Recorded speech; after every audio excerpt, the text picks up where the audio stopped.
بسم الله الرحمن الرحيم. اللهم صل على سيدنا وحبيبنا ونبينا ومولانا محمد وعلى آله وصحبه وبارك وسلم. رضيت بالله ربا وبالإسلام دينا وبمحمد صلی اللہ علیہ وسلم نبیا ورسولا. معزز ناظرین، السلام علیکم ورحمۃ اللہ وبرکاتہ. ایمان پر گفتگو ہم نے شروع کی سورۃ البقرہ کی آیہ کریمہ نمبر 3 کے تحت، اور اس میں ہم نے یہ عرض کیا تھا کہ یقین، اعتماد، یہ دو الفاظ قریب المعنی اور قریب المفہوم ہے ایمان کے. آج انشاءاللہ عزیز ہم عرض کریں گے کہ کسی بھی ذات پر یا کسی بھی نظام پر اعتماد اور یقین کے لیے سب سے ضروری اور اہم چیز یہ ہوتی ہے کہ اس کے بارے میں، اس فرد کے بارے میں یا اس کے نظام کے بارے میں سچی جو خبریں ہیں یا سچے جو ذرائع ہیں، یقینی ذرائع، ان کو استعمال کرتے ہوئے اس فرد اور اس نظام کے اعتبار سے علم حاصل کیا جائے. جتنا علم زیادہ ہوگا اور یقینی ذرائع پر مشتمل ہوگا، اتنا اس پر اعتماد بڑھے گا، اور جتنا جس نظام کے لحاظ سے حقائق ہمارے سامنے موجود ہوں گے، نتائج ہمارے سامنے موجود ہوں گے، اتنا جو ہے وہ ہمارا ایمان اور اس پر جو ہے وہ اعتماد اور یقین میں اضافہ ہوگا. بلا تشبیہ و بلا تمثیل معزز حاضرین، اسی طریقے سے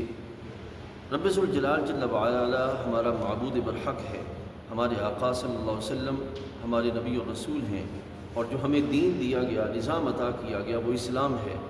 تو آج کے اس دور میں ہمارے نوجوان بھائیوں کو رب ذوالجلال جل وعلا کی ذات کے بارے میں، اس کی صفات کے بارے میں، اس کے افعال کے بارے میں ایسی خبر اور ایسا علم ہونا چاہیے جس سے وہ اس کے لحاظ سے اور زمانے کے اندر مخلوق کے اعتبار سے فرق کر سکیں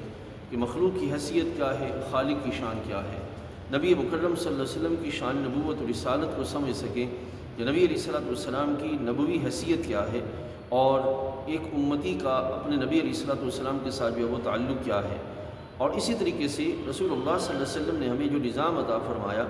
اس نظام کی جامعیت اور اس کی وسعت کو سمجھنا اور اس کو پھر جو ہے وہ اپنانا، یہ ہماری جو ہے وہ اولین ذمہ داری ہے. معزز حاضرین، صحیح طور پر جاننا، صحیح طور پر سمجھنا اور صحیح طور پر جو ہے وہ اس کے نتائج کو پرکھنا، یہ چیز جو ہوتی ہے یہ بندے کے اعتماد کو بڑھانے اور یقین کو مضبوط کرنے کا سبب بنتی ہے. اور پھر اگلا جو سٹیپ ہوتا ہے، جو بڑا اہم ہوتا ہے، وہ یہ ہے کہ اس نظام اور اس فرد کی پالیسیز اور اس نظام کو جو ہے وہ پرکھا اس انداز کے ساتھ جائے کہ اس پہ عمل کیا جائے. تو عمل سے پھر نتیجہ کا نکلے گا کہ ہمارے جو یقین ہے اور ہمارا اعتماد جو ہے اس میں اضافہ ہوگا، اور ایمان جتنا بڑھتا چلا جائے گا اتنا رب ذوالجلال جل وعلا کی بارگاہ سے ہماری جو ایمانی حیثیت ہے اور جو ایمانی پختگی ہے اس میں اضافہ ہوتا چلا جائے گا. یہی معزز حاضرین الذین یؤمنون،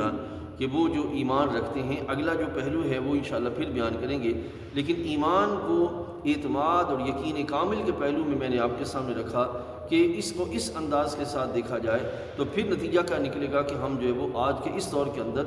محض عقیدت مندانہ طرز عمل کے ساتھ اسلام پر چلنے اور اللہ اور اس کے رسول علیہ السلام کے ساتھ تعلق رکھنے کی بجائے ہم جو ہے وہ ذمہ داری کے ساتھ اللہ تعالیٰ جل وعلا کی حیثیت کو جاننے اور نبی علیہ السلام کی نبوی شان کو سمجھنے کے بعد ان کے ساتھ اپنے تعلق کو قائم رکھنے اور اسلام کی عظمت کو صحیح طور پر جان لینے کے بعد اس کو تسلیم کر کے اس پر جو ہے وہ عمل کرنے کی جو حیثیت ہے اور جو کیفیت ہے وہ ہمارے دل میں پیدا ہوگی. یہ آج کے اس دور کے اندر جو ہے وہ اشد ضرورت ہے، وگرنہ عقیدت مندانہ جو ہمارا مزاج ہے یہ ہمیں جس طرف لے جا رہا ہے یہ ہمارے سامنے ہے. اللہ تعالیٰ جل وعلا ہمیں سمجھنے کی اور اس پہ عمل کرنے کی توفیق عطا فرمائے. السلام علیکم.